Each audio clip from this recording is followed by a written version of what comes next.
सुनाई दे रहा है?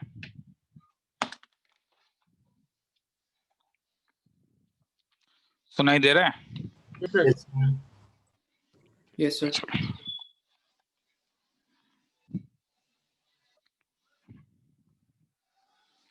ये न्यूमेरिकल टाइप सम है, सबका आंसर 1 का आंसर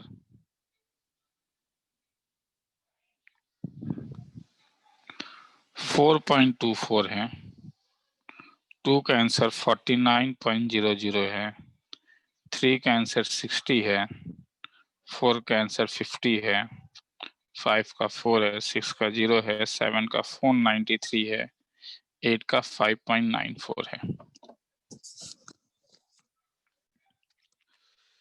ठीक है, तो एक बार ट्राई करके देखोगे। ठीक है, तो आज अब हम लोग एंट्रेंस लेवल में आ जाते हैं।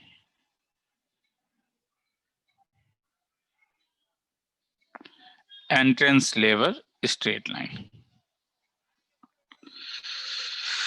शुरुआत जो मैं करूंगा, some important points of triangle से करता हूं। सबसे पहला वाला जो पॉइंट मेरा है उसका नाम सेंट्रॉइड होता है, जो तुम जानते हो point of intersection of medians होता है। तो अगर तुम एक मीडियन ड्रॉ करते हो ए बी सी में,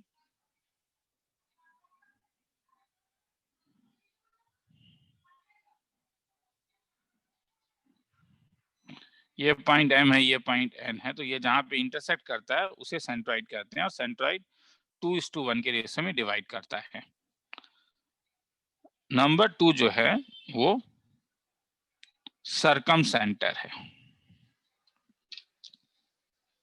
अब सेंट्रॉइड निकालने का तरीका क्या था, ये तो ऑलरेडी तुम लोगों ने बोर्ड लेवल में पढ़ा ही हुआ है कि अगर ये x1 y1 है, ये x2 y2 है, ये x3 y3 है, तो तुम्हारे पास g का जो वैल्यू है वो x1 plus x2 plus x3 y3 और y1 plus y2 plus y3 y3 होता है। नंबर सेकंड चलते हैं इन सेंटर में। इन सेंटर जो है वो point of intersection of angle bisectors होता है। जब तुम एक सर्कल बनाते हो इस टाइप से अंदर की ओर, तो क्योंकि ये टेंजेंट है और ये टेंजेंट है, तो आई से अगर तुम लाइन ड्रॉ करोगे तो ये लेंथ और ये लेंथ सेम होता है। वैसे अगर एंगल अगर ये ज्वाइन करते हो तो ये 3 और ये 3 तुम्हारा सेम होता है, और जब ये ज्वाइन करोगे तो ये और ये सेम होगा, तो ये एंगल बाइसेक्टर है। तो they are point of intersect, क्योंकि एंगल बाइसेक्टर कॉन्करेंट होता है। इसका जो रेडियस होता है आर का वैल्यू हम लोगों ने लास्ट क्लास में मतलब किसी एक टाइम में देखा था जब प्रॉपर्टीज ऑफ ट्रायंगल कर रहे थे, डेल बाय एस है। ए अगर x1 y1 है, बी अगर x2 y2 है, सी अगर x3 y3 है, ए के ऑपोजिट साइड लेंथ ए है, ये साइड लेंथ है, ये लेंथ बी है, ये लेंथ सी है, तो आई का जो वैल्यू होगा वो ऐसा है, a इंटू x1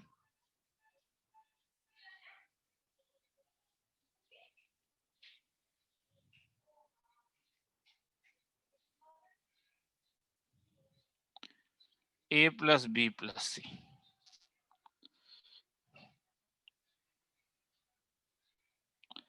तो सुनने में आ रहा है?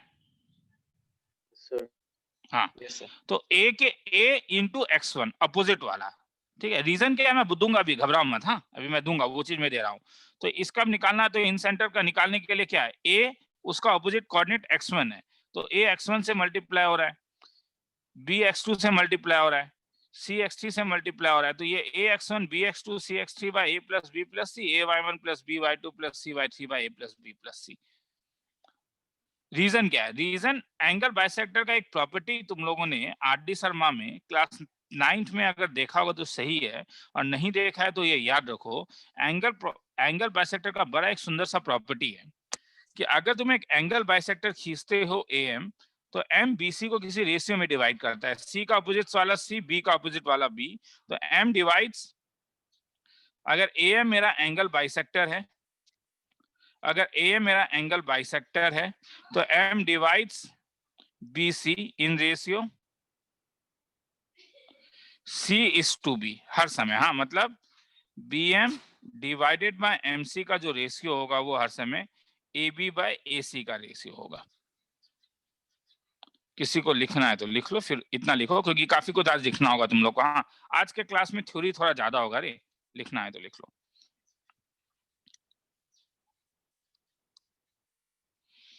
कहीं भी किसी को डाउट ही पूछोगे, टाइमर दे देता हूँ 2 मिनट का।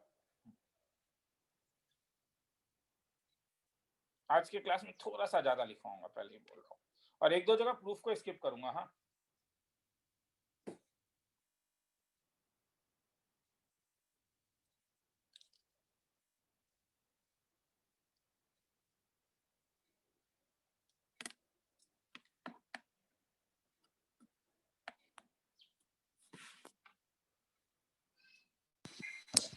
तो थोड़ा ऊपर ले लीजिए।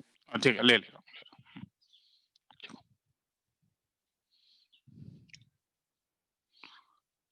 1-2 जगह आज प्रूफ को स्किप करूंगा। हाँ,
आगे चलूं?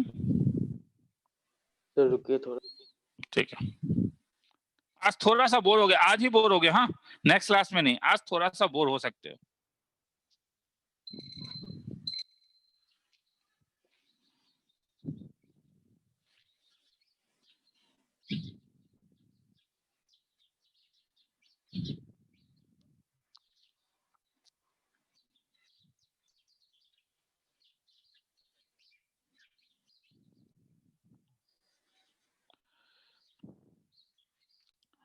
अब मैं अगर B से भी एक खींच देता हूं एंगल बाइसेक्टर, तो ये जहां पे मिलता है वो इन सेंटर होता है।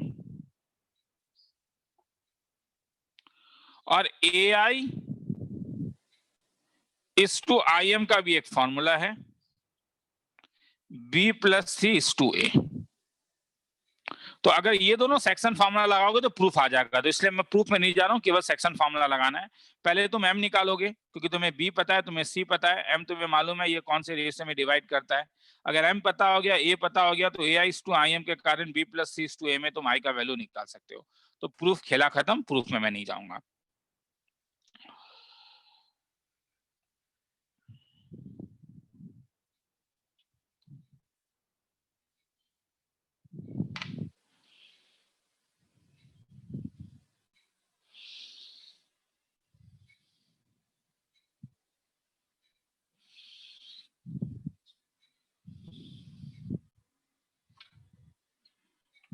चलो आगे चलूं।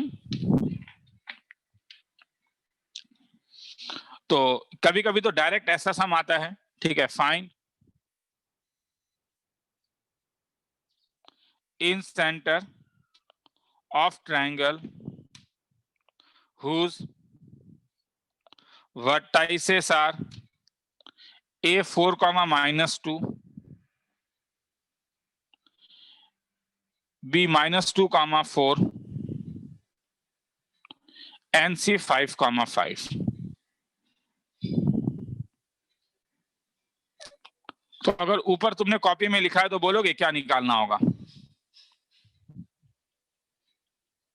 इन सेंटर के लिए क्या क्या चाहिए?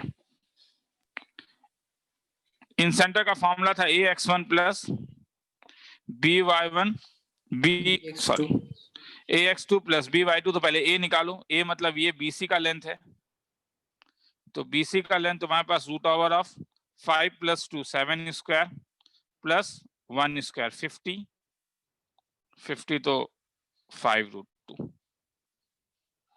b का वैल्यू निकालो, b का value ca root over of 5 - 4 1 square plus 7 square 5√2 और c का वैल्यू निकालो ab root over of 6 square plus 6 square equal to 6√2। तो hence abscissa of incentre क्या होगा? एब्सिसा ऑफ इन सेंटर का फॉर्मूला था ax1 plus bx2 plus cx3 divided by a plus b plus c। तो a का value तुम्हें मिल गया है 5√2, b का वैल्यू 5√2, c का वैल्यू 6√2। तो ये इस 4 से मल्टीप्लाई करेगा, 4 5 जा 20√2 माइनस 5 2 जा 10√2 plus 30√2 divided by a plus b plus c। तो 6√2 प्लस 5√2 प्लस 5√2, इसका वैल्यू निकालोगे तो 5/2 निकलेगा। तो ये तो x निकल गया। वैसे y ऑफ इन सेंटर क्या होगा? y ऑफ इन सेंटर का formula ay1 plus b। Exactly तुम पास्ट ईयर में देखोगे डायरेक्ट सम आता है ये सबका। हाँ, लिखना है तो लिख लो, ठीक है। 2 मिनट का टाइम देना। डायरेक्ट सम आता है, डायरेक्ट सम आता है। सर एंट्रेंस में। हाँ,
मैं 5:30 बजे छोड़ दूंगा। हाँ, मुझे 6 बजे डॉक्टर का अपॉइंटमेंट है। मेरी बच्ची थोड़ी बीमार है, उसको पहले तो थोड़ा सा सर्दी जैसा कुछ हुआ, फिर अभी पेट दर्द कर रहा है। इसलिए तुम लोग मुझे जो जीरोक्स मांग रहे हो वो मैं सप्लाई भी अभी नहीं कर रहा हूँ। पहले मैं आज डॉक्टर के पास जाता हूँ, देख लेता हूँ। इन्फेक्शन है तब तो और 10-15 दिन मेरे घर से तुम्हें कुछ चीज नहीं मिलने वाला है। अगर नहीं होगा तो मैं फिर भेजना शुरू कर दूंगा। कईयों को मिला था, हाँ, कुछ लोगों को, मगर उसके बाद फिर मैंने बंद कर दिया। अभी घर में सब लोग बीमार चल रहे थे तो इसीलिए।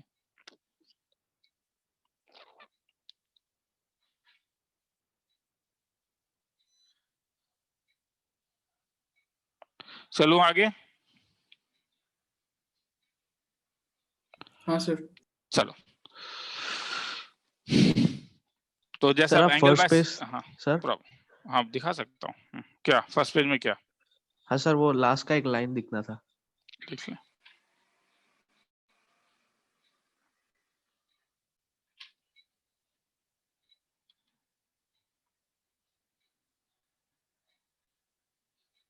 आगे चलो। हाँ सर, हो गया। तो कभी कभी वो एंगल बाइसेक्टर वाला प्रॉपर्टी भी यूज होता है। जैसे प्रॉब्लम ऐसी, ये ऐसा भी आ सकता है, given vertices A1, 1, B4, -2 and C5, 5 of triangle ABC।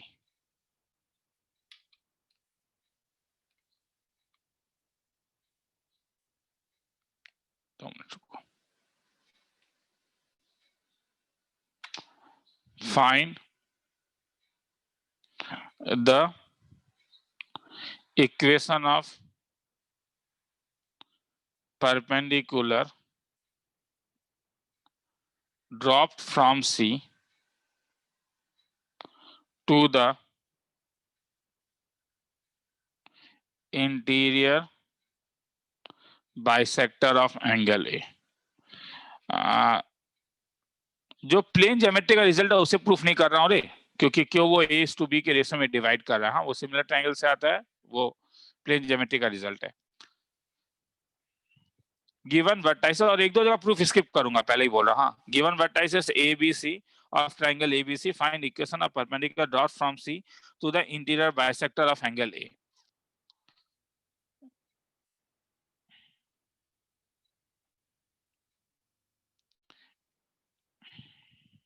ये A है 1,1, ये B है 4,-2, ये C है 5,5। क्या कह रहा है? ये 3 वर्टाइसेस दिया हुआ है। Equation of perpendicular dot from C, तो इंटीरियर बाइसेक्टर मतलब ये जो अंदर से जा रहा है, ये इसका इंटीरियर बाइसेक्टर है। तो सी से जब तुम एक परपेंडिकुलर ड्रॉप करोगे तो ये डॉटेड लाइन का इक्वेशन चाहिए, सीएम का मुझे इक्वेशन चाहिए, ये एन ले लेता हूं। तो सीएम का इक्वेशन निकालने के लिए मुझे क्या क्या चाहिए? सीएम का इक्वेशन निकालने के लिए मुझे सी पता है,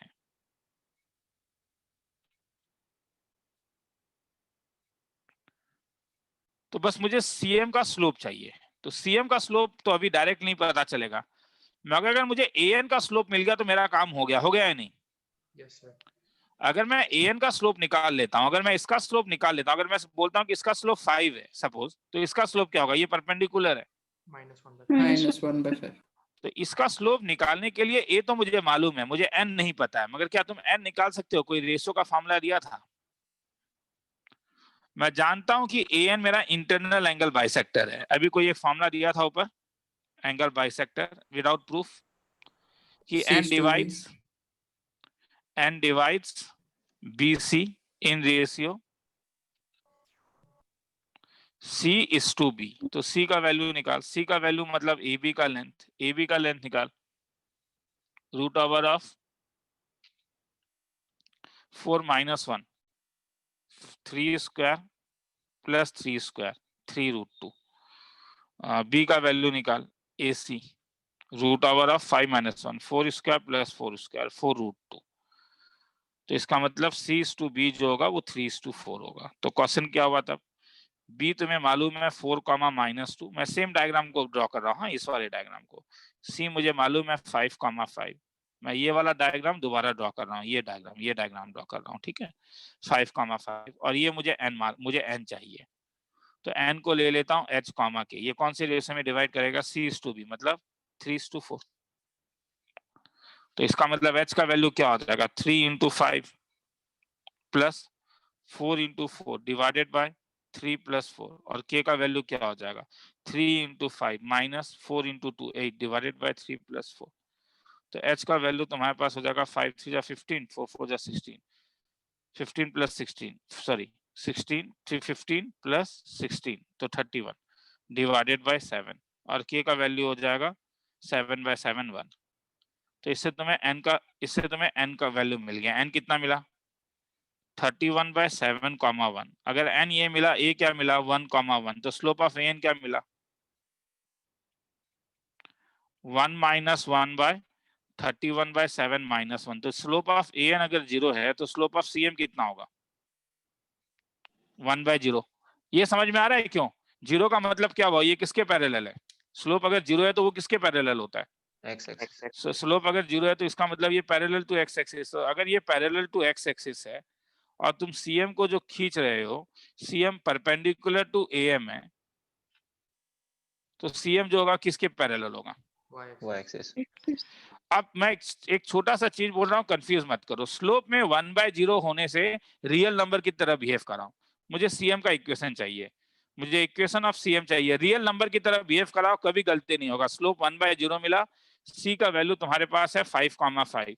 तो इक्वेशन ऑफ CM देखो, तुम डायरेक्टली भी लिख सकते हो, मगर मैं ये दिखाना चाहता हूँ क्योंकि तुम्हें ये सब का जरूरत पड़ेगा। Real behave like real number, मतलब 0 को मल्टीप्लाई कर दो इस साइड, क्या हो जाएगा? बिहेव लाइक रियल नंबर, कभी नहीं फंसोगे।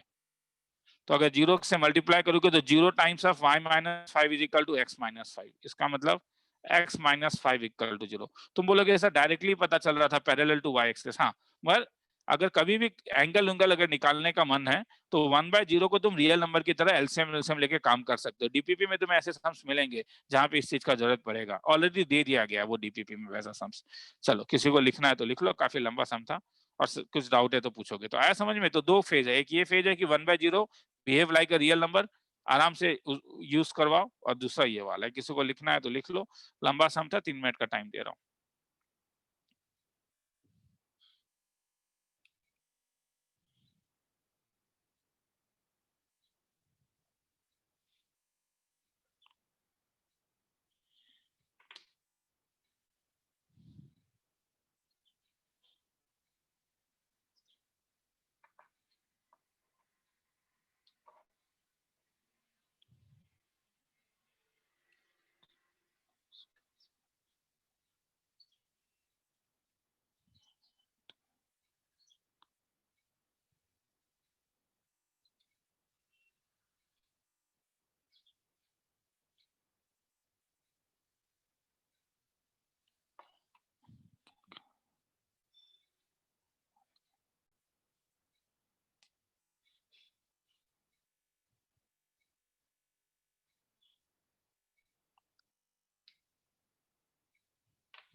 सर थोड़ा ऊपर ले जा सकते हैं? हाँ,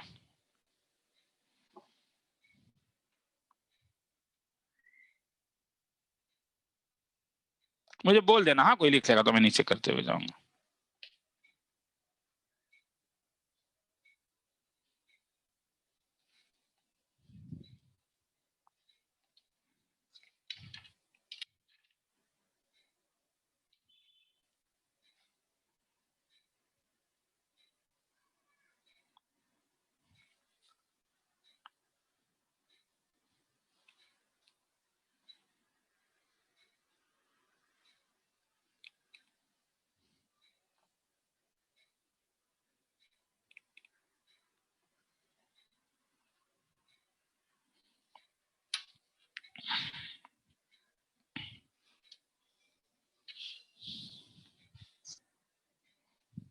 सर थोड़ा नीचे ले जाइए।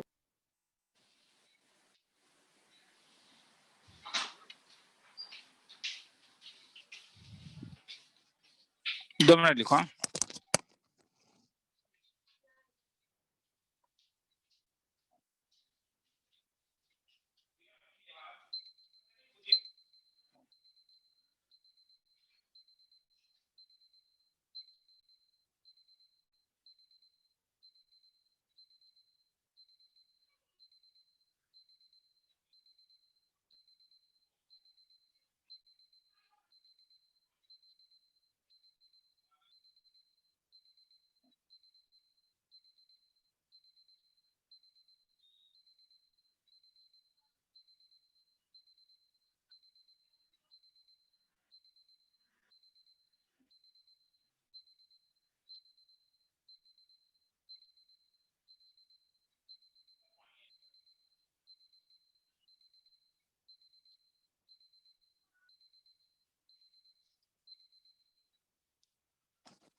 चलो आगे चल रहा हूँ, ठीक है। तो ये सब चीजों को समझो। हाँ, मतलब यही तुम्हें अंतर दिखेगा कि मतलब मैं नहीं कह रहा हूँ ये सब बहुत टफर सम्स है रे, बस तुम्हें रिजल्ट जानना है। और ये मेरे लिए भी पॉसिबल नहीं होगा कि सब रिजल्ट को मैं प्रूफ करूंगा। हाँ, जैसे अभी मैं एक रिजल्ट दूंगा कि एक्स इंटरनल एंगल बाइसेक्टर जैसा होता है, वैसे ही तुम एक्सटर्नल एंगल बाइसेक्टर भी लिख सकते हो। External angle bisector.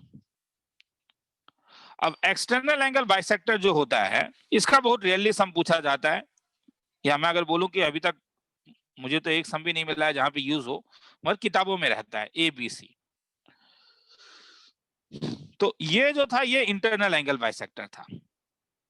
इससे अगर तुम प्रोड्यूस कर दोगे और यहां से अगर एक बाइसेक्टर इसका खींचोगे, ये वाला, ये इंटरनल एंगल है, ये एक्सटर्नल एंगल है, इसका जब बाइसेक्टर खींचोगे इसे एक्सटर्नल एंगल बाइसेक्टर कहते हैं। तो मैं एक ऐसा डायग्राम बनाता हूं जिसमें थोड़ा सा एक्सटर्नल एंगल बाइसेक्टर वो करे तुम्हारे पास, इसे जाके कभी इंटरसेक्ट करे। मैं ऐसे ही डायग्राम बना रहा हूं। हाँ, ये सपोज ये है, तो ये ए है, ये बी है, ये सी है, और ये एंगल बाइसेक्टर है सपोज। हाँ, ये इसका एंगल बाइसेक्टर है ऐसा। तो ये इसे जाके एम में कट कर रहा है, ये एक्सटर्नल एंगल बाइसेक्टर है। तो ये भी वही चीज है, सी का अपोजिट सी, बी का, कि M divides B C, M divides B C in ratio C is to B, मगर ये इंटरनली नहीं होगा, ये क्या होगा? और एक्सटर्नली में कुछ था, कुछ याद है? एक्सटर्नली में हम लोग कुछ करते थे क्या? C multiplied by C minus B multiplied by B divided by C minus B, तब माइनस आ जाता था। लिखना है तो लिख लो, फिर आगे चलूंगा। सुनने में आ रहा है? yes, याद आ रहा है? इंटरनल एंगल, मैं फिर से कह रहा हूं, मुझे अभी तक पास्ट ईयर में ऐसा सम नहीं मिला है। हाँ, मगर जब तुम मेरा डीपीपी सॉल्व करोगे या कोई ऑनलाइन टेस्ट सब दोगे तो तुम्हें सम्स मिलेंगे। हाँ, तो हर एक जगह अगर मैं अभी प्रूफ में चले जाऊं तो ये कुछ पीएनसी जैसा, ये सॉरी क्या बोलते हैं, सीक्वेंसी जैसा नहीं है। मुझे अब इसके प्रूफ के लिए प्लेन ज्योमेट्री में जाना होगा, प्लेन ज्योमेट्री जेई के कोर्स में नहीं है। तो इंटेंशनली मैं कुछ जगह कोऑर्डिनेट ज्योमेट्री में I will skip the proof. हाँ, और ये I will skip the proof. हाँ, स्किप द प्रूफ। तो इसमें प्लीज ये मत सोचना कि ठीक है सर प्रूफ आपने स्किप कर दिया।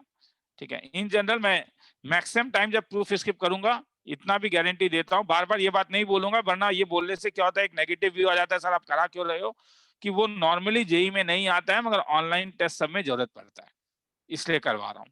लिखना है तो लिख लो। ऊपर वाला सम आया था, ये सम ऑलरेडी पहले रुड़की का एक अलग एग्जाम होता था, तो REE में आया हुआ सम है ये वाला, इसमें मैं नहीं कह रहा हूँ। हाँ, वो सम आया हुआ है। ठीक है, ये लिखना है तो लिख लो, मैं 45 सेकंड्स का टाइम दे रहा हूँ, फिर आगे चलता हूँ। सर ये वाला दूसरी तरफ से बाइसेक्ट नहीं कर सकता? मतलब एक्सटर्नल तो तुम्हारे पास, अगर तुम ये वाला लोगे तो और इस साइड लोगे तो वो 20 के रिश्ते में डिवाइड करेगा, तब क्यों नहीं करेगा? अगर तुम Okay, इसे sir. प्रोड्यूस कर दो तो ठीक है। आज समझ में आया ना? जैसे हाँ, इस sir. साइड है तो वो उस साइड भी हो सकता है। हाँ,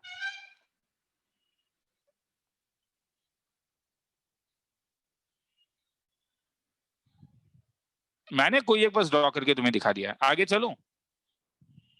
सर ठीक है,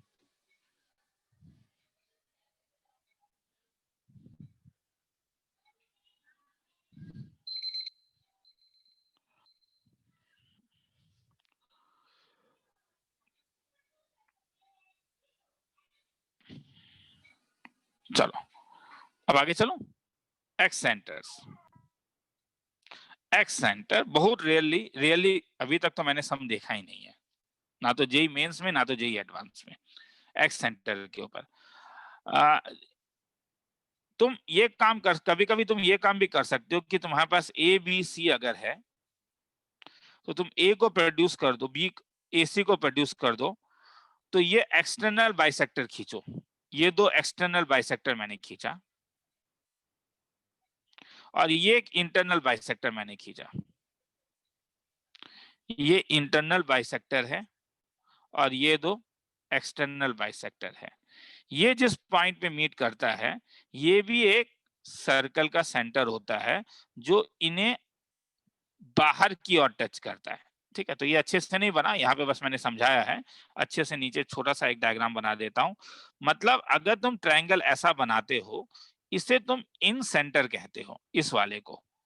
मगर अगर तुम इसे प्रोड्यूस करते हो तो तुम और एक ट्रायंगल ऐसा बना सकते हो, और एक सर्कल ऐसा बना सकते हो जो इसे बाहर की ओर टच करेगा। तो इस वाले का नाम था इन सर्कल, इस वाले का नाम है एक्स सर्कल। अब एक्स सर्कल तीन हो सकता है, देखो, एक एक्स सर्कल जो बीसी को एक्सटर्नली टच कर रहा है, वैसे ही और एक एक्स सर्कल हो सकता है क्या, जो किसको, ए बी AC को एक्सटर्नली टच करेगा, और वैसे ही और एक होगा जो कितने को टच करेगा बोलो।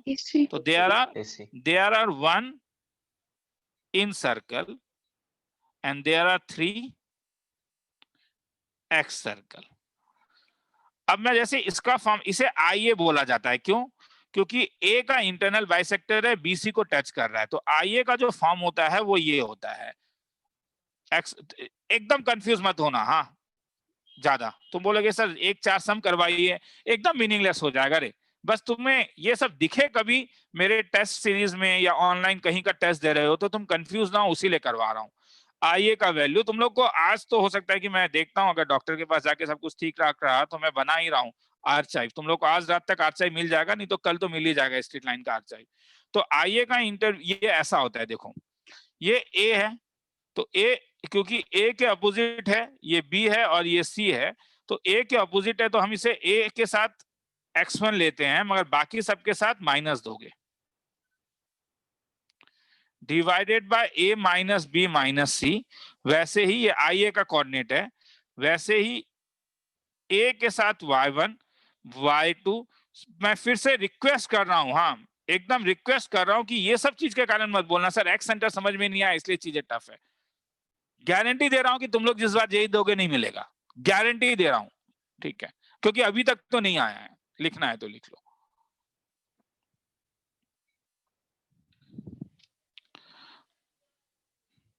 तो जैसे ए है वैसे बी के लिए होगा, बी में बी पॉजिटिव होगा और ए और सी नेगेटिव होगा, सी में ए पॉजिटिव सी पॉजिटिव हो जाएगा, बी और सी नेगेटिव हो जाएगा, लिखना है तो लिख लो। ये एक्स सेंटर है। तो देयर आर साइड्स को टच करने वाले 4 सर्कल होते हैं, 3 सर्कल जो होते हैं वो एक्सटर्नल टच करते हैं, उसे एक्स सर्कल कहा जाता है, और जो इंटरनली टच करता है इन सर्कल। इन सर्कल इंपॉर्टेंट है, एक्स सर्कल इंपॉर्टेंट नहीं है।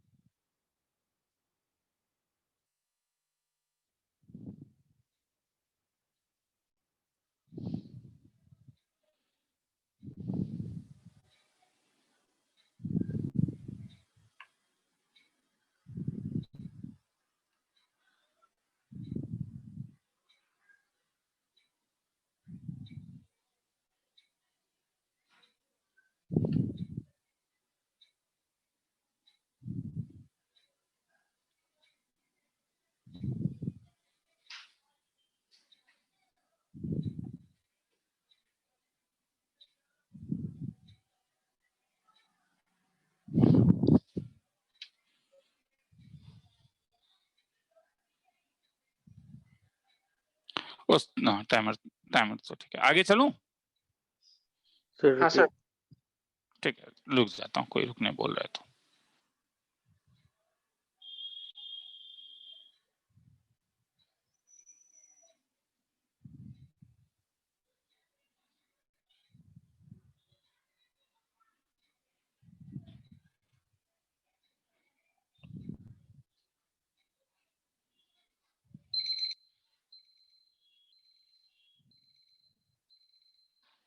सर हो गया।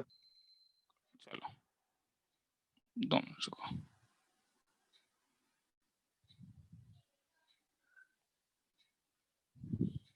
चलो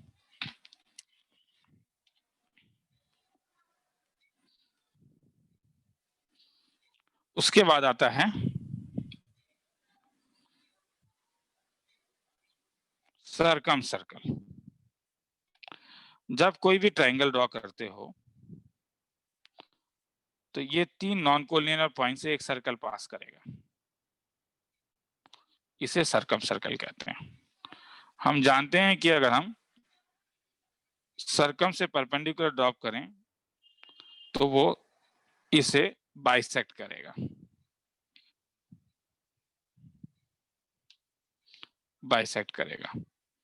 तो circum centre is point of या पॉइंट ऑफ कॉन्करेंसी ऑफ, तुम जो भी बोलो, point of intersection of perpendicular bisector. इसे निकालने का क्या क्या तरीका है?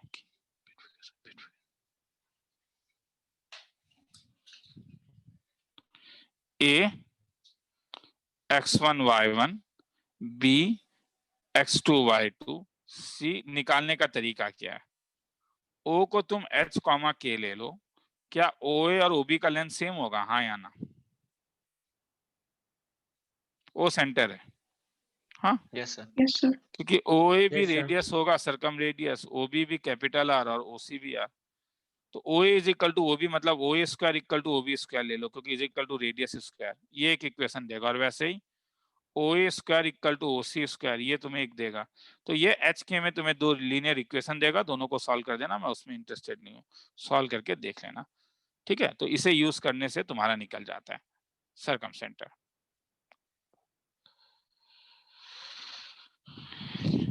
किताबों में सरकम सेंटर का और एक फॉर्मूला होता है, नहीं देने से तुम बोलोगे सर आपने दिया नहीं, मगर मैं सीरियसली कह रहा हूं कि मैंने अभी तक यूज नहीं किया है। हाँ, ABC मैंने अभी तक कभी भी कहीं भी यूज नहीं किया है। O का और एक फॉर्मूला है जिसका x कोऑर्डिनेट जो होता है वो होता है तुम्हारे पास A x1 cos A plus B x2 cos B plus C x3 cos C divided by A cos A plus B cos B plus C cos C। मैंने अभी तक मैंने यूज नहीं किया है। AY1 हर साल में बस ये सम लिखवा देता हूँ एक बार। ये वाला ऊपर वाला यूज किया है, ये वाला मैंने यूज किया है, ये वाला मैंने यूज किया है, ये यूज करके मैं निकालता हूँ cos B plus CY3 cos C divided by A cos A plus B cos B plus C cos C। किसी को लिखना है तो लिख लो, फिर आगे जाऊंगा।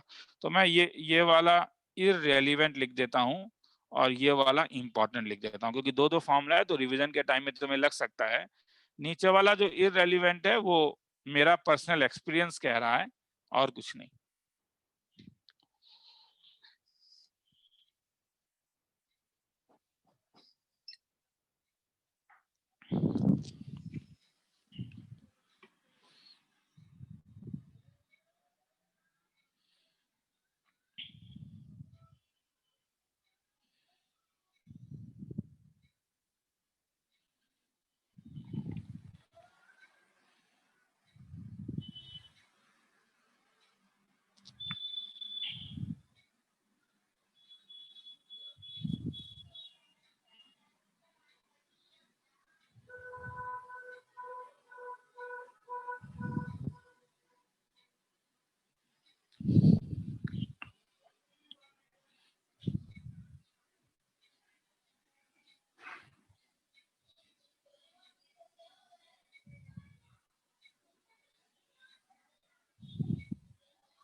चलो आगे चल रहा हूँ, चलो आगे, टाइम देना भूल गया था।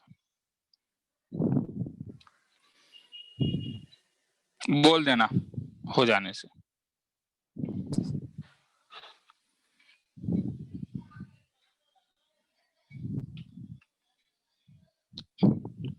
हो जाने से बोल देना। सर हो गया। हो गया, यस चलो। सर। उसके बाद सरकम सेंटर के बाद आता हूं ऑर्थो सेंटर। ऑर्थो सेंटर जो है तुम परपेंडिकुलर ड्रॉप कर सकते हो सब जगह से। A से BC के ऊपर एक परपेंडिकुलर ड्रॉप करो, B से CA के ऊपर एक परपेंडिकुलर ड्रॉप करो और C से K के ऊपर एक परपेंडिकुलर ड्रॉप करो। तो ये point of intersection of altitudes. Ortho centre निकालने का तरीका, जो इंपॉर्टेंट तरीका जो मैं यूज करता हूं वो ये है कि find equation of any two altitudes, ये तो हमने बोर्ड लेवल में निकाला था, किसी भी दो एल्टीट्यूड्स का इक्वेशन निकाल सकते हैं, क्योंकि तुम्हें अगर स्लोप मालूम है तो तुम ए एन और बी एम का इक्वेशन निकाल सकते हो। तो ये जहां इंटरसेक्ट कर रहा है एंड सॉल्व इट, वो उन लोग को सॉल्व कर दो, खेला खत्म। इररेलीवेंट एक फॉर्मूला किताबों में रहता है ऑर्थो सेंटर एच के लिए,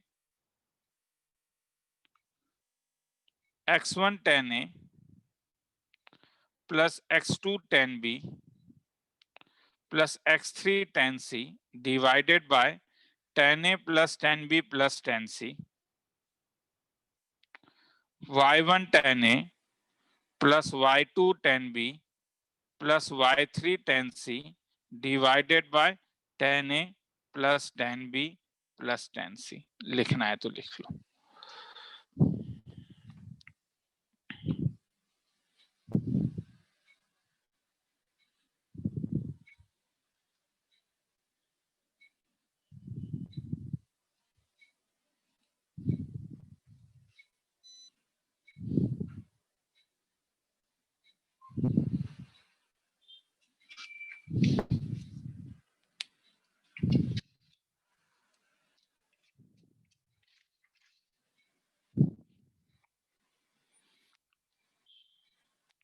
डेढ़ मिनट का टाइम दे रहा हूं, लिखना है तो लिख लो। ऑर्थो सेंटर ऑफ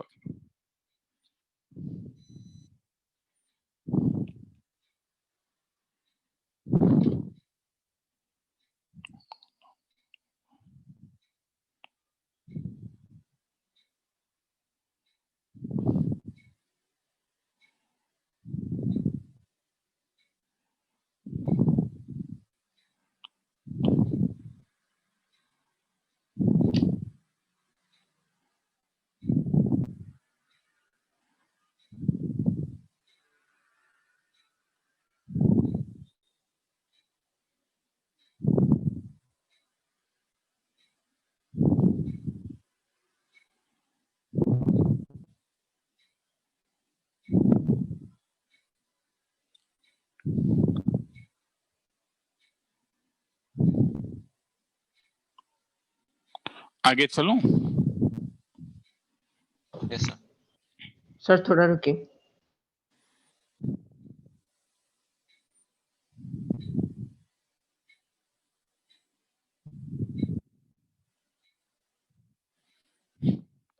सर हो गया। चलो, तो there are some important properties, there are some notes, properties तो नहीं है, देयर आर सम नोट्स दे रहा हूं, हाँ, कि कुछ कुछ चीजें याद रखो। Number 1, in equilateral triangle all centre coincides, क्योंकि तुम जानते हो कि इक्विलैटरल ट्रायंगल में जो लाइन मीडियन होता है वही एंगल बाइसेक्टर होता है और वही परपेंडिकुलर होता है, तो एक ही लाइन सब कुछ बन रहा है। तो इसका ऑल सेंटर कोइंसाइड्स मतलब एक्स सेंटर नहीं रे, मतलब सर्कम सेंट्रॉइड जहां पे होगा वहीं पे सर्कम सेंटर होगा और वहीं पे ऑर्थो सेंटर होगा और वहीं पे इन सेंटर होगा। हाँ, नंबर 2, राइट एंगल ट्रायंगल में ऑर्थो सेंटर बड़ा आसानी से निकाल लोगे,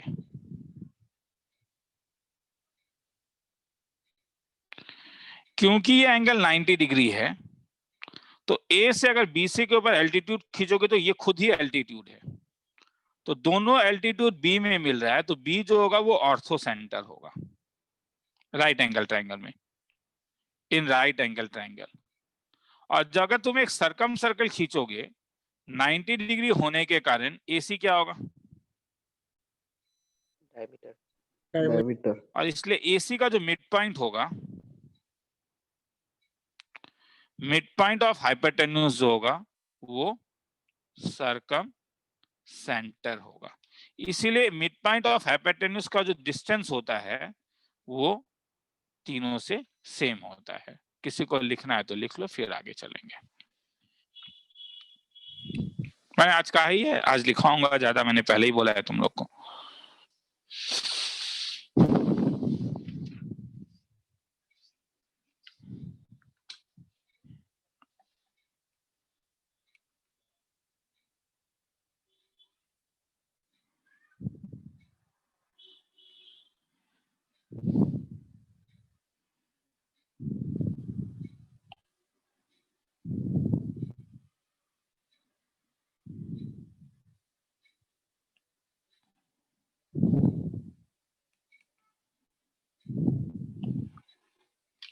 आगे चलूं? उससे रुक जाओ, तरीका टाइम दे रहा हूँ, 2 मिनट का टाइम दे रहा हूँ। 2 मिनट तो ज्यादा हो गया, 1 मिनट का टाइम दे रहा हूँ।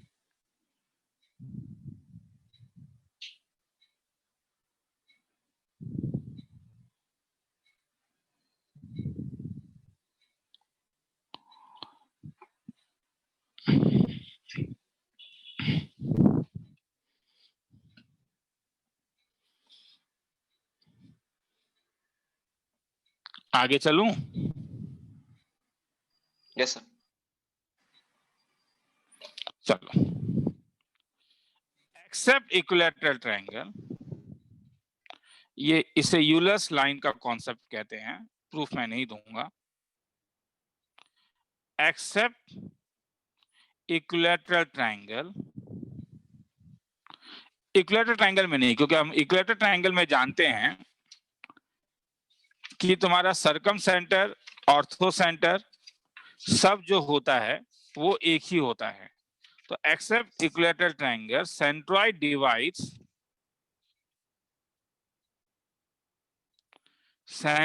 Divides circumcentre and orthocentre in ratio 1:2 हर समय। मतलब अगर तुम सर्कम सेंटर लोगे, सेंट्रॉइड लोगे और ऑर्थो सेंटर लोगे, तो ये हर समय 1:2 के रेशियो में डिवाइड करेगा। और ये लाइन जो, मतलब ये तीन हर समय कोलिनियर है, मतलब दीज आर कोलिनियर। और ये जो लाइन है इसका मतलब OGH is always collinear and they lies on, जो लाइन में लाई करता है उसे यूलर्स लाइन कहते हैं, यूलर्स लाइन। मैं फिर से बोल रहा हूं, मैं प्रूफ को स्किप कर रहा हूं, लिखना है तो लिख लो।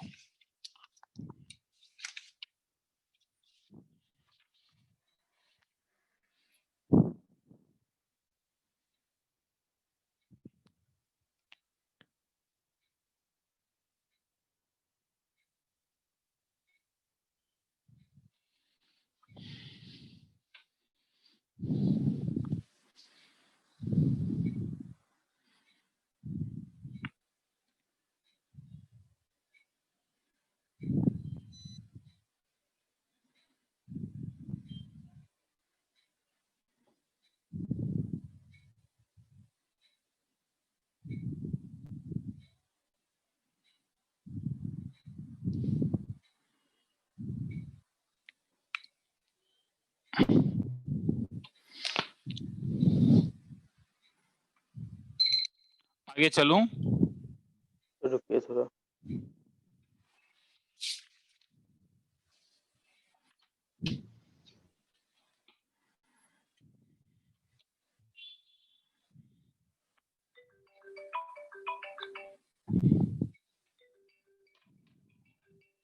दो मिनट रुको, हाँ मेरे इंस्टीट्यूट से फोन है।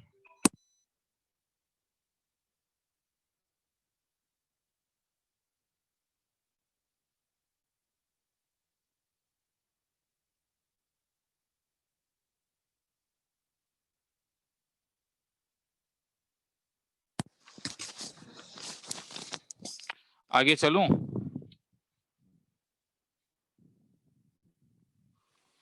Yes sir. Problem. If in a triangle ABC, A1, 10, circumcenter is minus, ये सब देखो, ये सब पूरा रिजल्ट ओरिएंटेड प्रॉब्लम्स है, ये सब हम लोग कहते हैं। मतलब अगर तुम्हें रिजल्ट याद होगा तो तुम ये कर पाओगे, कोई कॉन्सेप्ट नहीं है, रिजल्ट ओरिएंटेड प्रॉब्लम है। अगर रिजल्ट याद नहीं होगा नहीं कर पाओगे। And ortho centre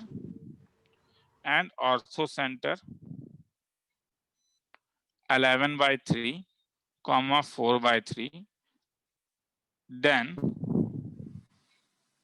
the coordinates of midpoint of side opposite to A is, लिख लोगे क्या? 45 सेकंड दे रहा हूं। एक ट्रायंगल एबीसी में ए दिया हुआ है, सर्कम सेंटर दिया हुआ है, ऑर्थो सेंटर दिया हुआ है, तुम्हें mid point opposite to A, मतलब मैं फिर से कह रहा हूँ ये टोटली बोर्ड लेवल टाइप का सम है। बस प्रॉब्लम ये है कि बोर्ड लेवल में हम लोग ये रिजल्ट्स को याद नहीं रखते थे, उससे ज्यादा और कुछ नहीं है इसमें। ये 100% बोर्ड लेवल वाला सम है।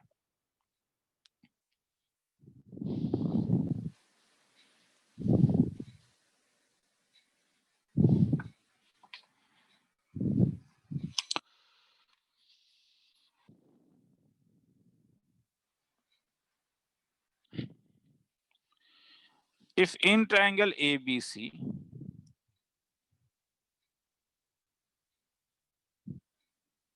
A1, 10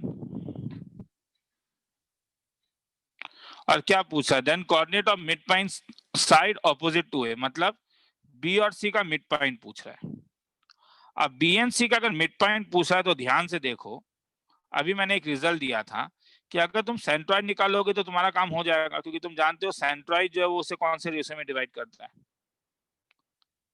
2:1। क्या सेंट्रॉइड निकाल सकते हो? क्वेश्चन में सर्कम सेंटर दिया हुआ है और ऑर्थो सेंटर दिया हुआ है, और दोनों एक नहीं है तो इक्विलेटरल ट्रायंगल नहीं है ये, हाँ या ना? Yes sir. सर्कम सेंटर तुम्हें दिया हुआ है -1/3, 2/3। ऑर्थो सेंटर तुम्हारे पास दिया हुआ है 11/3, 4/3, और यहाँ पे एक सेंट्रॉइड है GH, K, जो इसे कौन से रेशियो में डिवाइड करता है, 1:2। तो इसका मतलब H का वैल्यू तुम्हारे पास आ जाएगा 11/3 - 2/3/3 is equal to 11 - 9/9 is equal to 1, और K का वैल्यू हो जाएगा 4/3 + 2 जा 4/3 डिवाइडेड बाय 3, तो इज इक्वल टू 4 + 4 8/9। तो अब मुझे बोलो, अगर तुम्हें G पता चल गया 1,8/9, मैं ये वाला डायग्राम बना रहा हूँ, मैं ये डायग्राम बना रहा हूँ, ठीक है। A मुझे पता चल गया 1,10, तो क्या M नहीं पता चलेगा, अल्फा, बीटा, क्योंकि ये कौन से रेशियो में डिवाइड कर रहा है, 2:1।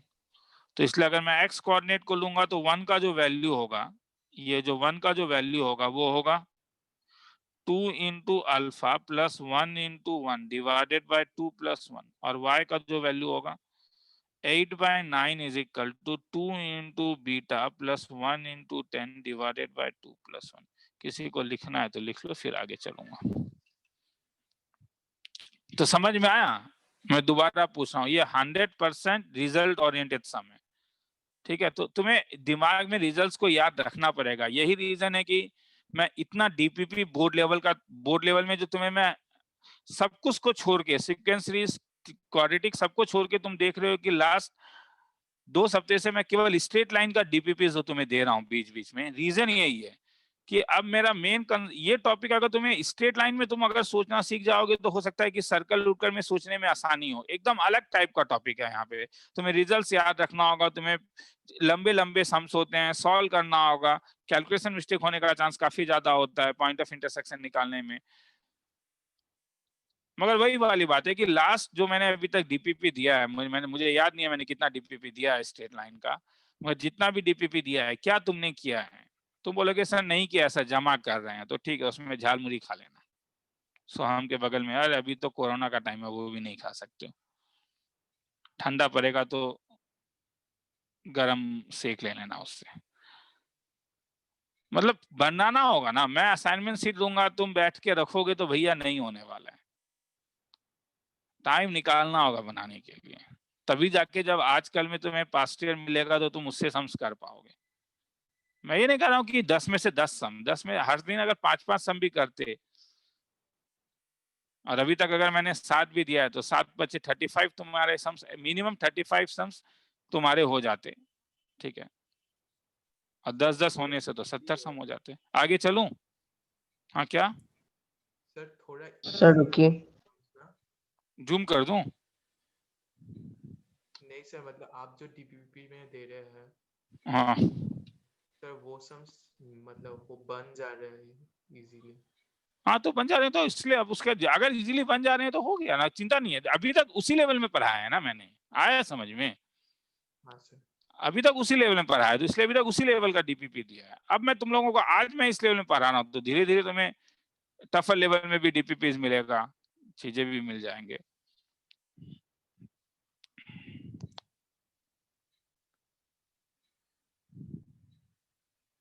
सर हो गया। चलो, कभी कभी क्या होगा कि लाइन का इक्वेशन तुम्हें फैक्टराइज करके निकालना होगा, ठीक है। Sometime we get equation of straight line by factorization. Problem: find circumcenter of triangle formed by xy plus 2x plus 2y plus 4 equal to 0 and x plus y plus 2 is equal to 0. तो तुम बोलोगे sir line तो 2 ही दिया हुआ है, सम को देख के लिखो, 30 सेकेंड्स दे रहा हूं। तुम्हें सर्कमसेंटर ऑफ ट्रायंगल निकालना है, सर्कमसेंटर ऑफ ट्रायंगल निकालना है। मगर तुम बोलोगे सर ध्यान से देखिए केवल 2 ही दिया हुआ है। हाँ, तुम्हें 2 दिख रहा है, तुम्हें 2 लाइन दिख रहा है, मगर ध्यान से देखो, इसे फैक्टराइज कर सकते हो तुम। इसमें अगर x कॉमन लेते हो तो ये y प्लस टू कॉमन लेता हूं तो y plus 2 is equal to 0, मतलब x plus 2 into y plus 2 is equal to 0। इसका मतलब x plus 2 is equal to 0, y plus 2 is equal to 0, और अब ये लाइन आ गया क्या, x plus y plus 2 is equal to 0। तो अब जब तुम इस लाइन को ड्रॉ करोगे तो क्या क्या लाइन है, x plus 2 is equal to 0, मतलब ये वाला line, x is equal to minus 2, एक ये लाइन है। y plus 2 is equal to 0, मतलब एक ये वाला line, y is equal to minus 2, और एक ये वाला लाइन। तो इसका सरकम सेंटर निकालने बोल रहा है, इस ट्राइंगल का सरकम सेंटर। तो डायरेक्टली निकाल सकते हो क्या इस ट्राइंगल का सरकम सेंटर, इस ट्राइंगल का? कोई बोलेगा क्या डायरेक्टली निकाल सकते हो? क्योंकि ये कौन सा ट्राइंगल है, राइट एंगल ट्राइंगल। तो ये माइनस, ये 0 कामा माइनस 2 हो गया, और ये माइनस 2 कामा 0। तो इसका सरकम सेंटर क्या होगा, मिड पॉइंट। तो इसका सरकम सेंटर जो होगा, राइट एंगल ट्राइंगल होने के कारण मिड पॉइंट, तो मिड पॉइंट इसका हो जाएगा -1 कॉमा -1। खेला खत्म। लिखना है तो लिख लो, फिर आगे चलेंगे। मैं ये नहीं कह रहा हूँ कि आज मैंने कोई चीज डिफिकल्ट पढ़ा रहा हूँ, मैं फिर से कह रहा हूँ, मैं बस केवल इतना कह रहा हूँ कि आज वो चीज बता रहा हूँ जहां पे तुम्हें रिजल्ट बड़ा इंपॉर्टेंट हो जाता है।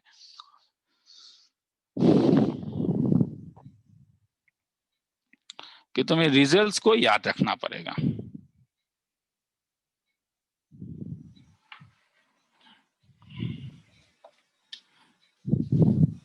मैं 2 मिनट का टाइम दे रहा हूं, मैं आ रहा हूं, लिखना है तो लिख लो।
आगे चलूं?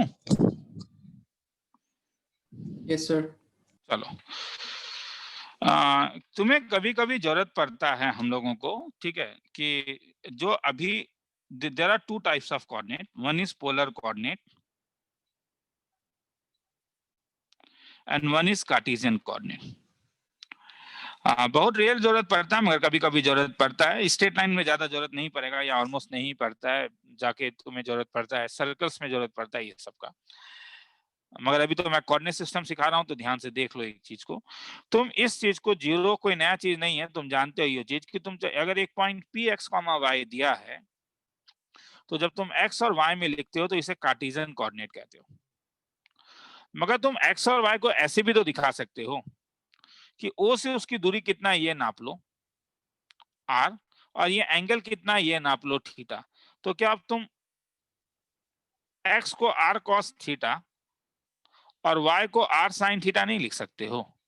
तब ये Yes. कोऑर्डिनेट को r और थीटा के टर्म में लिखा जाता है, और जब r और थीटा के टर्म में लिखते हो तो इसे पोलर कोऑर्डिनेट कहते हैं।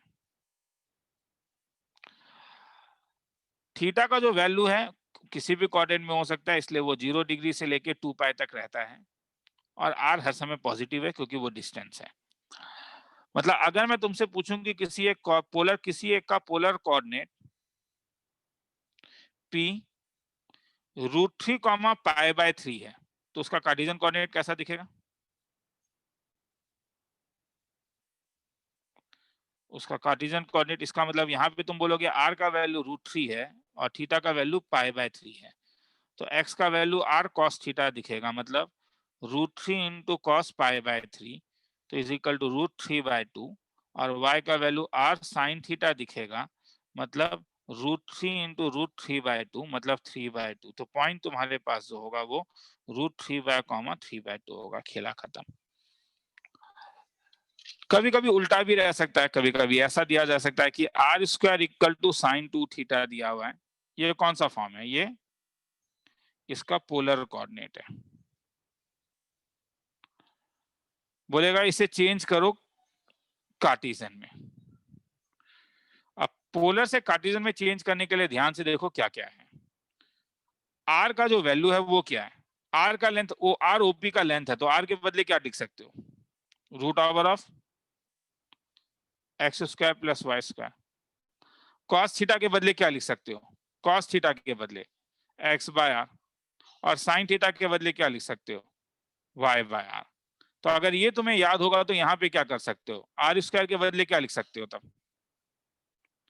और साइन 2 थीटा के बदले क्या लिख सकते हो? 2 sine theta into cos theta. मतलब x square plus y square can be written as 2 sine theta के बदले क्या लिख सकते हो? एक के बदले एक्स बाय आर, एक के बदले वाई बाय आर, मतलब x square plus y square और एक बार आर स्क्वायर आ जाएगा, is equal to 2xy। R square के बदले फिर से लिख सकते हो तो whole square is equal to 2xy। ये इसका कार्टेशियन होगा। किसी को कहीं भी डाउट है तो मुझे बोलो, ये इसका कार्टेशियन फॉर्म है। तो पोलर से कार्टेशियन में चेंज करने के लिए कभी बोला जा सकता है, कभी कार्टेशियन से पोलर में चेंज करने के लिए बोला जा सकता है। किसी को लिखना है तो लिख लो, this is known as polar coordinate and cartesian coordinate. ठीक है, आज का क्लास थोड़ा सा बोरिंग साइड में है, मैं ये बात मानता हूं, मगर फिर से नेक्स्ट क्लास तुम्हें इंटरेस्टिंग लगने लगेगा, ठीक है? क्योंकि आज चीज ही थोड़ा थ्योरी थ्योरी है। आज मैं आता ही हूँ इसी टाइप में कि आज बस थ्योरी ही करवा दूं, हाँ, फिर उसके बाद बैठ के प्रॉब्लम्स करें, ज्यादा अच्छा लगेगा आज, क्योंकि लास्ट क्लास। में एक्स स्क्वायर प्लस हाँ, वाई स्क्वायर होल स्क्वायर कैसे हुआ? क्यों और एक जो आर स्क्वायर था, इस आर स्क्वायर के लिए ये भी तो आर स्क्वायर है ना। आया समझ में? ओ यस सर, यस। मतलब इस आर स्क्वायर के बदले अगर मैं डाल दूं तो लिखना है तो लिख लो।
आगे चलूं? सर रुकिए।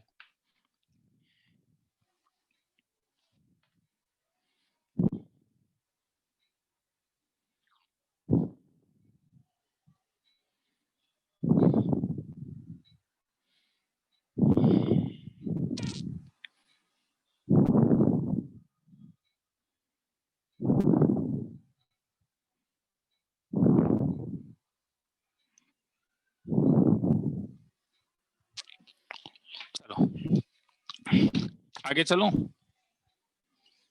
हाँ sir. There is one shortcut of finding Sir. area of a area of polygon। हाँ, ये सब बस लिखवा रहा हूँ फॉर्मूला। हाँ, ध्यान से देखो, एरिया ऑफ पॉलीगॉन। तुम बोलोगे सर हम लोग ने क्लास 10 में ट्रायंगल में बात करके लिखा था। हाँ ठीक है, ट्रायंगल में भी बात करके लिख सकते हो, मगर उसके लिए तुम लोगों को पहले एक 2x2 का डिटर्मिनेंट थोड़ा सीखना पड़ेगा। हाँ, तो थोड़ा सा एक चीज सीखो जिसका नाम डिटर्मिनेंट है, डिटर्मिनेंट्स। ठीक है, one is known as 2x2 determinant. हाँ, 2x2 डिटर्मिनेंट में क्या होता है कि तुम्हें एक सिंबल है, ये एक सिंबल है और कुछ नहीं है, ये एक सिंबल है, ये कोई कॉन्सेप्ट नहीं है, ये एक सिंबल है कि हमें ABCD वाला सिंबल अगर कभी भी दिया रहेगा तो तुम इसको इससे और इसको इससे मल्टीप्लाई करके AD माइनस BC का वैल्यू निकालोगे जो एक रियल नंबर होगा। ये जस्ट एक सिंबल है। मतलब अगर अब मैं तुम्हें कभी 5, 4, 3 और 2 पूछूं तो इसका वैल्यू कितना होगा तब? क्योंकि तुम पहले 5 और 2 है तो ये 5 2 जा, पहले 5 इंटू 2। मैं फिर से कह रहा हूं ये एक सिंबल है, मैं बार बार कह रहा हूं 10 माइनस 12 इज इक्वल टू -2। ठीक है, इस चीज ये इतना इंपॉर्टेंट क्वांटिटी है कि इसको ये सिंबलाइज किया गया इस टाइप से। हाँ, तो अगर मैं तुमसे कभी एक पॉलीगॉन दे दूं AX1Y1, ये किसी के लिए भी लगता है, किसी भी पॉलीगॉन के लिए लगता है, BX2Y2, CX3Y3, DX4Y4 और EX5Y5। तुम बोलोगे सर आप बेवकूफो जैसा क्यों फॉर्मूला दे रहे हो, हमें पता है ट्रायंगल बना के निकाल लेंगे। नहीं, वो भी कर सकते हो वरना, मगर मैं एक फॉर्मूला भी दे रहा हूँ। हाँ, तो एरिया ऑफ पेंटागन या एरिया ऑफ पॉलीगॉन में इस पॉलीगॉन और इस स्पेशल केस के लिए मैं यहाँ पे पेंटागन ले रहा हूँ, ये हर समय हाफ ऑफ ये मॉडुलस है। हाँ, क्योंकि एरिया नेगेटिव में नहीं हो सकता है। Determinant of x1 y1 x2 y2 plus x2 y2 x3 y3 plus x3 y3 x4 y4 plus x4 y4 x5 y5 plus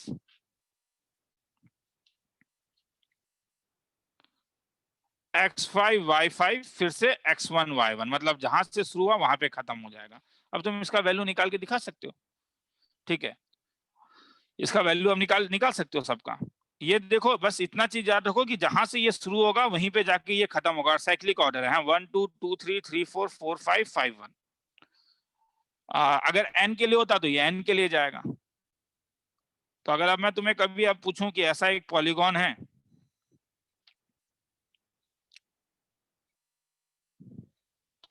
A1, -2, B2, 3, C -4, -5, D6, 7। तरीका जरूरत नहीं है यार, ये सब तुम लोग निकाल ही लोगे, मुझे मालूम है, टाइम बर्बाद करके फायदा नहीं है। लिखना है तो लिख लो इसको। तो ये कहीं भी डाउट है तो पूछो, ये एक सिंबल है पहले। हाँ, इसमें कोई डाउट नहीं होना चाहिए।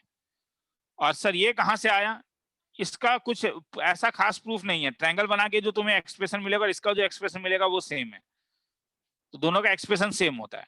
तो अभी बस इसको लिखना है तो लिख लो। 2x2 डिटर्मिनेंट क्या होता है और एरिया ऑफ पेंटागन मैंने स्पेसिफिकली बोला, बाकी सबके लिए कैसे होता है। ठीक है, 2 मिनट का टाइम दे रहा हूं।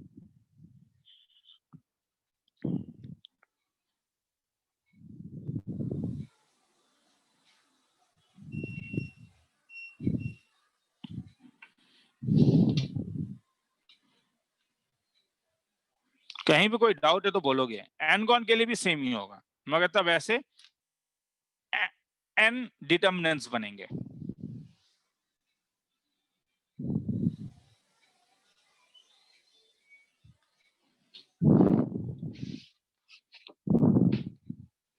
तुम एरिया ऑफ ट्रायंगल भी इससे निकाल सकते हो आप।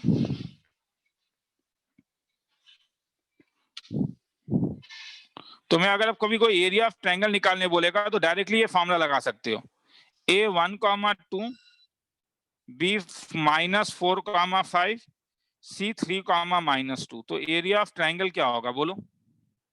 हाफ डिटर्मिनेंट मॉडुलस ऑफ 1, 2 उसके साथ क्या -4, 5 प्लस -4, 5 3 -2 प्लस 3 -2 1, 2। और अब सबको ब्रेक कर दो, कितना आसान है। 1 5 प्लस 4 2 जा 8 प्लस 8 -15 प्लस 3 2 जा 6 प्लस 2। हो गया, ये एरिया ऑफ ट्रायंगल हो गया। लिखना है तो लिख लो, किसी भी पॉलीगॉन के लिए ट्रू होता है।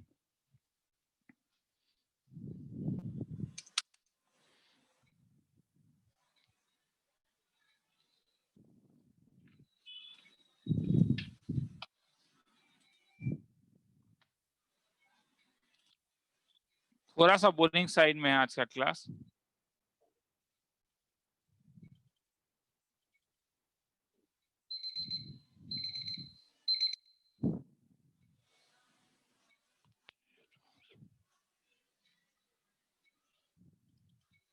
चलो आगे।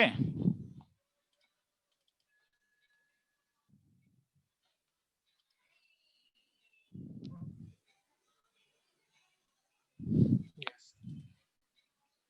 चलो हाँ, तो बस एक बार लिख लोगे क्या? अगर डिटर्मिनेंट लिख ही रहे हो तो लिख भी लो ना। एक 3x3 डिटर्मिनेंट भी होता है। हाँ, ये ऐसा दिखता है, A1 A2 A3 B1 B2 B3 C1 C2 C3। और इसका ब्रेकआउट ऐसा होता है, देखो A1 ये क्लास 12 में तुम डिटेल्स में पढ़ोगे। हाँ, मगर ये कभी दिख जाए तो अरे ये क्या चीज है, इसलिए बस बता रहा हूं, मैं इसका यूज नहीं करूंगा अभी। हाँ, A1 तो ये जिस रो में और ये जिस कॉलम में उसे हटा दो तो क्या बच गया? एक 2x2 डिटरमिनेंट बच गया। तो 2x2 डिटरमिनेंट लिख दो, B2 B3 C2 C3 cyclic order. हाँ, 1 के बाद 2 आएगा, 2 के बाद 3 आएगा, फिर 3 के बाद 1 आएगा, प्लस A2। अब A2 के साथ A2 जिस रो और कॉलम में उसे हटा दो तो A2 के बाद तो B पहले ये आएगा ना, तो इसलिए क्या रह गया? B3 C3 और B1 C1।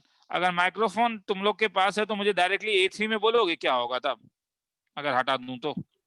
B1 B1 C1 C1 C2 B1 B1 और B2 C2। तो अगर ब्रेक करोगे तो ये हो जाएगा A1 into B2 C3 minus B3 C2 plus A2 into, जब तुम लोग कोई ऑनलाइन टेस्ट दोगे तो हो सकता है कि किसी किसी जगह में डिटर्मिनेंट अभी पढ़ा दिया जाता है, मगर मैं नहीं पढ़ाता हूँ। हाँ, क्योंकि मुझे नहीं लगता है कि डिटर्मिनेंट का कोई बहुत ज्यादा जरूरत पड़ता है।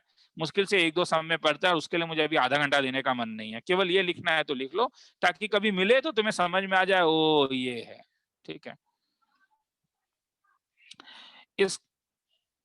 इसका एक बड़ा अच्छा सा रिजल्ट है।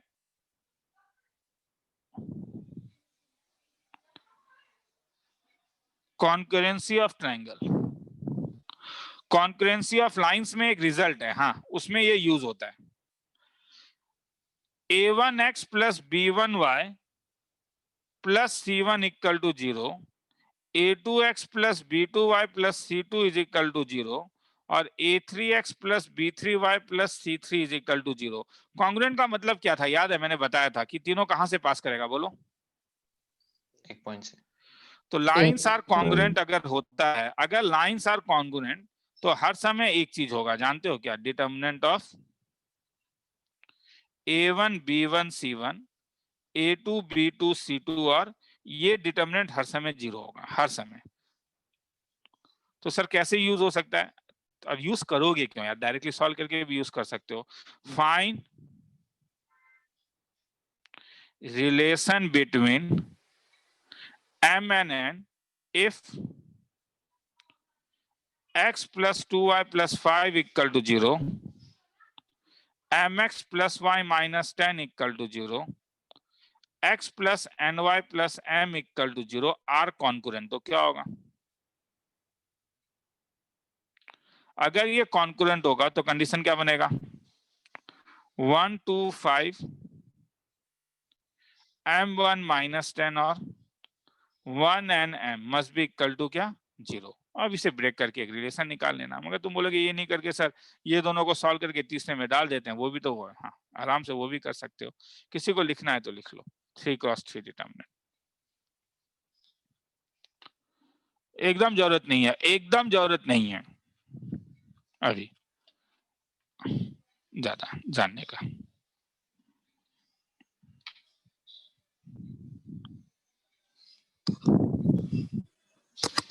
अगर ये रिजल्ट लिख लो हो जाएगा।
आगे चलूं? Yes sir. ठीक है। थोड़ा सा आज बोर हो रहे हो, मैं जान रहा हूँ कि सर आप रिजल्ट दिखाते जा रहे हो, सर रिजल्ट दिखाते जा रहे हो, ठीक है, मगर लिख लो, खत्म करो उस चीज थोड़ा को। सा हाँ, बाकी रह गया। लिखना है तो लिख लो। अब एरिया पैरेललोग्राम, इसका भी प्रूफ नहीं दूंगा, बस रिजल्ट दे रहा हूँ। हाँ, कभी कभी तुम्हें एक पैरेललोग्राम दिया रहेगा और उसका एरिया निकालने बोलेगा, तुम डायरेक्ट निकाल सकते हो। चलो आगे। एरिया पैरेललोग्राम तुम डायरेक्टली निकाल सकते हो। एरिया पैरेललोग्राम, अगर तुम्हें एक पैरेललोग्राम दिया हुआ है तो ये वाला लाइन अगर a1x plus b1y plus c1 है तो ये लाइन तो इसके पैरेलल है, इसलिए ये भी तो a1x प्लस b1y होगा, मगर कांस्टेंट टर्म डिफर करेगा c1 डैश। ये लाइन अगर a2x plus b2y plus c2 is equal to 0 है तो ये a2x plus b2y plus c2 dash 0 होगा। तो एरिया ऑफ पैरेललोग्राम का एक शॉर्टकट फॉर्मूला है जो होता है तुम्हारे पास mod of c1 minus c1 dash, मतलब इनके बीच का difference, c2 minus c2 dash, मतलब इनके बीच का डिफरेंस, ये इनके बीच का डिफरेंस, इनके बीच का difference divided by a1 divided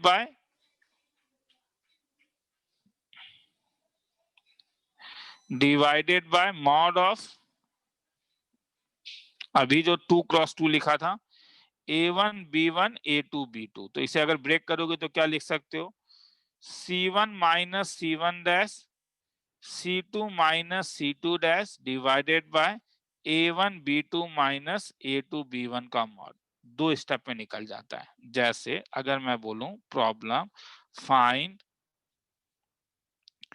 area of parallelogram formed by twice x plus minus 3y plus minus 5 equal to 0। तो यहाँ पे टोटल 4 लाइन है। मैं लिखने का टाइम दे रहा हूँ। हाँ, पहले एक बार दिखा देता हूँ कि क्यों ये शॉर्टकट है, क्यों ये अच्छा शॉर्टकट है। मतलब जरूरी नहीं कि मैं शॉर्टकट में हर एक चीज का प्रूफ दूं तुम लोगों को।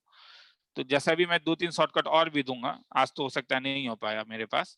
तो इस ये लाइन मुझे 4 लाइन देगा। अगर मैं सब प्लस लूं तो लाइन देगा twice x plus 3y plus 5 equal to 0। ये L1 है। इसमें प्लस ले लेता हूं, इसमें माइनस ले लेता हूं, इसमें माइनस ले लेता हूं, इसमें प्लस ले लेता हूं। आप मुझे बोलोगे इसमें कौन कौन सा पैरेलल लाइन है, मुझे अच्छा लगेगा अगर बोलोगे तो। Take your time, no problem. L1, L1 L2, L2 3 4 तो इससे L3 समझ में आ गया। तो C1 C2, तो यहाँ पे C1 का वैल्यू क्या आया 5, C2 का वैल्यू क्या आया C1 डैश का वैल्यू क्या आया -5, -5 C2 का वैल्यू क्या आया 5, क्योंकि ये पैरेलल होगा ना। अरे किसी को डाउट है तो, क्योंकि 2 3 2 3 देखो ना, ये पैरेलल लाइन है। अरे क्लास 10 था, घबराओ मत। था C2 डैश -5। अब ये तुम्हारे पास A1 है, ये तुम्हारे पास B1 है, ये तुम्हारे पास A2 है, ये तुम्हारे पास B2 है। तो ये श्योर एक पैरेललोग्राम होगा। तो इसका एरिया का फॉर्मूला अभी मैंने कुछ दिया था, mod of C1 minus C1 dash C2 minus C2 dash by A1 B2 minus A2 B1। तुम बोलोगे सर छोड़िए ना, वो तो हम भी डाल सकते हैं, वो मुझे ही मालूम है। किसी को लिखना है तो लिख लो। तो दीज आर द शॉर्टकट्स। हाँ, अभी क्या, मैं तो जब सर्कल कराऊंगा तो और शॉर्टकट्स दूंगा। हाँ, तो I will give you some shortcuts where please मुझसे प्रूफ के बारे में अभी नहीं बोलोगे। हाँ, तुम बोलोगे सर मगर आप अच्छा प्रूफ नहीं बोलिए, मगर ये बोलिए तो आता कहाँ से है। हाँ ठीक है, वो बोल देता हूँ। एरिया ऑफ पैरेललोग्राम का एक फॉर्मूला होता है कि अगर पैरेललोग्राम में तुम परपेंडिकुलर डिस्टेंस जानते हो, अगर तुम परपेंडिकुलर डिस्टेंस जानते हो दोनों के बीच का, और ये एंगल अगर तुम जानते हो थीटा, तो एरिया ऑफ पैरेललोग्राम का एक फॉर्मूला है P1 P2 कोसेक थीटा। ये इससे आ जाता है। ठीक है, तो इसलिए मैं उसमें नहीं जा रहा हूं। लिखना है तो लिख लो, लिख लो। मतलब मैं ये भेजता ही हूँ, हाँ, क्योंकि फिर 6 बजे मुझे डॉक्टर ने बुलाया ही है। तो ये अभी मैं तुम लोग को भेज दूंगा, तो उससे तब कॉपी में तुम लोग एक बार लिख लेना। आज थोड़ा मैं जल्दी छोड़ रहा हूँ। नेक्स्ट क्लास में क्या बोलते हैं, जो मंडे क्लास होता है वो थोड़ा सा लंबा खींचूंगा। हाँ, मैं 9 बजे तक खींचूंगा, पहले ही बोल दे रहा हूँ। ठीक है, क्योंकि आज रिजल्ट खत्म नहीं हुआ। मेरा मेन मकसद था आज रिजल्ट खत्म करना। ठीक है, तो इसीलिए तो रिजल्ट आज खत्म नहीं हुआ है। तो नेक्स्ट क्लास में रिजल्ट के साथ मैं फिर प्रॉब्लम्स भी कराऊंगा। ठीक है, पहला आधा घंटा थोड़ा बोर कर सकता हूँ, उसके बाद फिर मैं सही हो जाऊंगा। ठीक है, मतलब तुम्हें जो चाहिए कि सर आप प्रॉब्लम्स कराइए, क्योंकि maths is known as, maths में तो हमें प्रॉब्लम ही चाहिए होता है। ठीक है, मगर ये मैंने तुम्हें 1-2 सम्स दिखाया। हाँ, पास्ट ईयर वाले सम्स भी दिखाए कि देखो वैसे सम्स आते हैं यहाँ पे, जहाँ पे तुम्हें अगर रिजल्ट याद होगा तो तुम कितने आसान, जैसे ये वाला सम तुम्हें मिलेगा पास्ट ईयर जेई में एरिया ऑफ पैरेललोग्राम निकालने के लिए। तो अगर तुम्हें रिजल्ट याद है कितना आसान है। नहीं तो तुम पॉइंट ऑफ इंटरसेक्शन निकालो, उसके बाद एरिया ऑफ पैरेललोग्राम निकालो, कितना लंबा प्रोसेस है। ठीक है, चलो मैं आज निकल रहा हूँ। ठीक है।